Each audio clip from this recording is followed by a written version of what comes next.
വാ തുറന്നാൽ വർഗീയത മാത്രം പറയാ ചില ആളുകൾ. ആ ഗണത്തിലാണ് രാഷ്ട്രീയ പരിണാമത്തിൽ ഏകദേശം നിയാണ്ടർതാലിന്റെ ഘട്ടത്തിൽ എത്തി നിൽക്കുന്ന PC ജോർജ് എന്ന് പറയുന്ന രാഷ്ട്രീയക്കാരൻ പറഞ്ഞ നമ്മുടെ ഒന്നാം പ്രധാനമന്ത്രി നെഹ്റു മുസ്ലിമായിരുന്നു എന്നൊക്കെ പറയുന്ന ഭയങ്കരമായൊരു അപരാധം. എന്താ നെഹ്റുവിന് മുസ്ലിം ആവാൻ പറ്റൂലേ?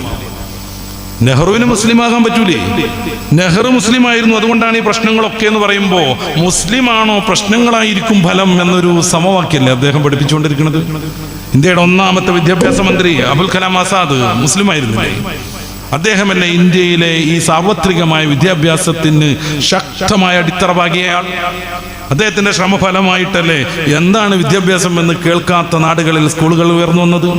അദ്ദേഹത്തിന്റെ അന്നത്തെ ഭരണത്തെക്കുറിച്ച് പുകഴ്ത്താത്ത ഏതെങ്കിലും മനുഷ്യർ പിന്നീടുണ്ടായിട്ടുണ്ടോ? ഇല്ല. APJ അബ്ദുൽ കലാം മുസ്ലിം ആയിരുന്നില്ലേ? അദ്ദേഹമല്ല ഇന്ത്യയുടെ രാഷ്ട്രപതിയായി ഇന്ത്യയുടെ ബഹിരാകാശ ഗവേഷണ രംഗത്ത് ശക്തമായ സാന്നിധ്യമായത്? അദ്ദേഹമാണല്ലോ ഇന്ത്യയുടെ മിസൈൽ മാൻ. അദ്ദേഹമാണല്ലോ ഇന്ത്യയിലെ ഓരോ യുവാവിനെയും ശാസ്ത്രരംഗത്ത് പ്രചോദിപ്പിച്ചുകൊണ്ട് നിരന്തരമായി അധ്വാനിച്ചയാൾ. APJ അബ്ദുൽ കലാം മുസ്ലിം ആയതുകൊണ്ട് PC ജോർജിന് എന്തൊക്കെ നഷ്ടമാണ് ഉണ്ടായത്? ഇന്ത്യയുടെ നിർമ്മാണത്തിൽ ശക്തമായി സ്വാധീനിച്ച എത്രയെത്ര മുസ്ലിം പേരുകളുണ്ട്, എണ്ണി പറയണോ? ഒന്നുകിൽ ഇന്ത്യക്ക് സ്വാതന്ത്ര്യം, അല്ലെങ്കിൽ സ്വതന്ത്രമാം ലണ്ടനിന്റെ ഭൂമിയിൽ എനിക്ക് 6 അടി മണ്ണ് എന്ന് ശക്തമായി പ്രഖ്യാപിക്കാൻ ഒരാൺകുട്ടിയെ ഉണ്ടായിട്ടുള്ളൂ, മൗലാന മുഹമ്മദ് അലി. ഹാഫിദുമാരായിരുന്നു, ദീനി പാണ്ഡിത്യം അത്യാവശ്യമുള്ളവരായിരുന്നു. ഷൗക്കത്തിലെയും മുഹമ്മദ് അലിയെയും കൈപിടിച്ചിട്ട് അവരുടെ ഉമ്മ പറഞ്ഞയക്കുന്നത് ഇന്ത്യയുടെ സ്വാതന്ത്ര്യ സമരത്തിന്റെ ചൂളയിലേക്കായിരുന്നു. മക്കൾ നഷ്ടപ്പെട്ടാൽ പോലും ഭാരതത്തോടുള്ള കടപ്പാട് നിർവഹിക്കണമെന്ന് അവർ തീരുമാനിച്ചു. നമ്മൾ അഭിമാനം കൊള്ളുന്ന ദേശീയ പതാക രൂപകൽപ്പന ചെയ്തത് ഒരു മുസ്ലിം സ്ത്രീയല്ലേ? ഭാരതമാതാ കി ജയ് പോലെയുള്ള മുദ്രാവാക്യങ്ങൾ പോലും മുസ്ലിങ്ങളുടെ സംഭാവനയല്ലേ?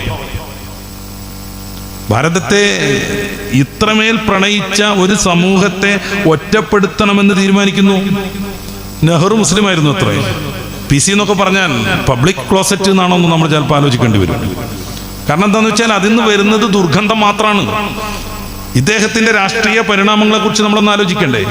അദ്ദേഹം ഭയങ്കരമായ ഭീകരവാദികൾ എന്ന് പറഞ്ഞുകൊണ്ടിരിക്കുന്ന ഈ SDPIക്കാരുടെ പിന്തുണയോടുകൂടെ, ശക്തമായ പിന്തുണയോടുകൂടെയാണ് അദ്ദേഹം ജനപക്ഷത്ത് മത്സരിച്ചപ്പോൾ പൂഞ്ഞാറിൽ നിന്ന് ജയിച്ചു കയറുന്നത്. ആ സമയത്ത് ഈ ഒരു രാഷ്ട്രീയ പ്രസ്ഥാനത്തെ അദ്ദേഹത്തിന് എത്രമേൽ ഇഷ്ടമായിരുന്നു, താലോലിച്ചിരുന്നു. അദ്ദേഹമാണ് പറഞ്ഞ ന്യൂമാൻ കോളേജിലെ ജോസഫ് മാഷിയുടെ കൈയല്ല തലയാണ് വെട്ടേണ്ടത് എന്ന് SDPIയുടെ യോഗത്തിൽ പ്രസംഗിച്ചയാളാണ് ഈ PC ജോർജ്. ന്യൂമാൻ കോളേജിലെ അധ്യാപകൻ മുഹമ്മദ് നബി അത്രമേൽ വിമർശിച്ച കാരണത്താൽ കയ്യല്ല എടുക്കേണ്ടത് തല എടുക്കണം എന്ന്. ഇപ്പോ അയാൾക്ക് കണ്ണിന് കാണാൻ പറ്റാത്ത SDPI എന്ന് പറയുന്ന